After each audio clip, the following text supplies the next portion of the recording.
President Biden is set to hold a summit with South Korea's president as they mark the 70-year alliance between the two countries. Ahead of their meeting, I sat down with President Yoon for an exclusive interview.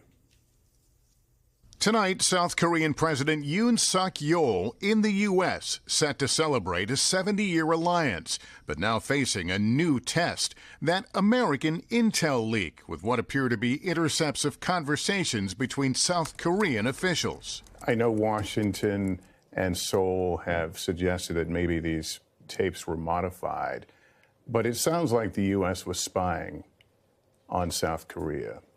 Is there any other explanation? 사실과 다른 내용들이 많이 있다는 보고를 받았습니다. Lester, I also receive reports that there are things that are different from the facts about this incident, and I understand the investigation is going on by the U.S. government officials, and our security officials are closely consulting with their U.S. counterparts about this. I believe this matter is no reason to shake the ironclad trust supports the South Korea and U.S. alliance because it is based on shared values like freedom. Do friends spy on friends? Generally speaking, I don't think that in the real world it is something that is prohibited in state affairs. The most important thing is the trust. When you have that trust, you don't get it shaken. These intercepts, if they are what they appear, were conversations about Ukraine. Have you changed your stance as to whether your country would be willing to supply lethal weapons to Ukraine? And are you feeling pressure from the White House? Lester, I can tell you that there is no such pressure. As for South Korea, we are joining forces with the international community to uphold freedom and human rights, and we are providing assistance to Ukraine. Therefore, if the time comes when we must also supply some lethal weapons to Ukraine, when the situation on the battlefront changes, there won't be a situation of South Korea turning away from the joint effort of the international community. I also asked about recent North Korea missile tests. Do you think that the U.S. is paying enough attention to deterring a North Korean attack on the South? 하고 있습니다. 지금 미국과 Yes, definitely.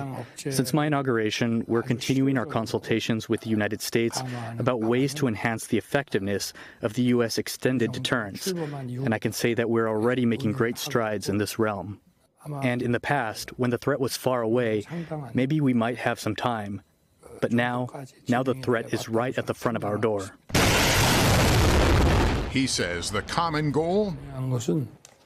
The important thing is that we have to make North Korea never dare to resort to its nuclear weapons. Then there's the flashpoint over Taiwan, with fears growing of a possible Chinese invasion. You recently angered the Chinese by suggesting that Taiwan was really a global issue, much the way that North Korea is, as opposed to something just between China and Taiwan. Do you take back those words, or is that still your position? 대만 문제에 대한 So the Korean government's position toward the cross-strait, it has been consistent. We believe the peace and stability around the Taiwan Strait is really important, and we cannot agree with any attempts to change the status quo by force. Part of my interview with President Yoon. Thanks for watching our YouTube channel. Follow today's top stories and breaking news by downloading the NBC News app.